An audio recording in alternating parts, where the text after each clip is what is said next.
You've been doing the same thing with your thoughts and emotions. You've been so fixated on them, your worries, your joys, your fears, your memories, that they've become your entire world. But those thoughts and emotions are only yours. They're not the thoughts of the billions of other people on this planet. You're stuck in a loop, just like staring at the picture. When you're focused entirely on yourself, you don't see anything beyond that. You might not even realize that you're doing it. For example, you might think, "This is my child," or "This is what I enjoy." You're still coming from the viewpoint of I, me, mine. But here's the thing. You're not actually what you think you are. You're not the picture you're staring at. No matter how hard you focus on it, you'll never become the picture. You are the one looking at it. The picture is the object, and you are the subject, the one who observes it. In the same way, your mind is just an object. Every thought you've ever had is like something you've noticed, like a picture on the wall. You're aware of your thoughts, right?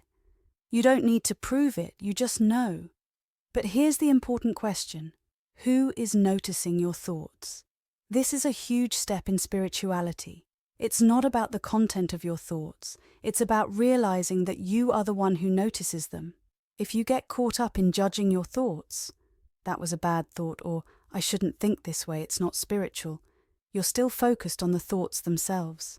But they're just like waves in the ocean.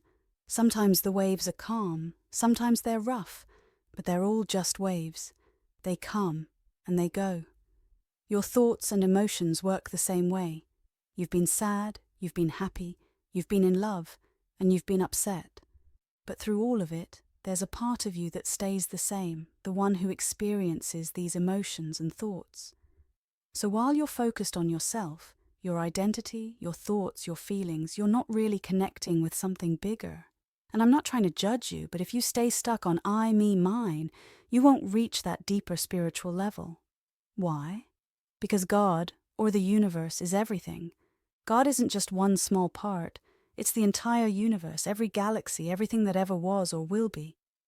But when you define yourself as just Sally, someone's wife, or focus on my kids or my life, you're limiting yourself to a tiny piece of that bigger picture.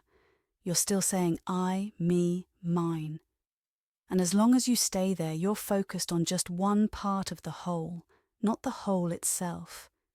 Real spiritual growth comes when you stop fixating on that tiny part and begin to see the bigger reality beyond yourself.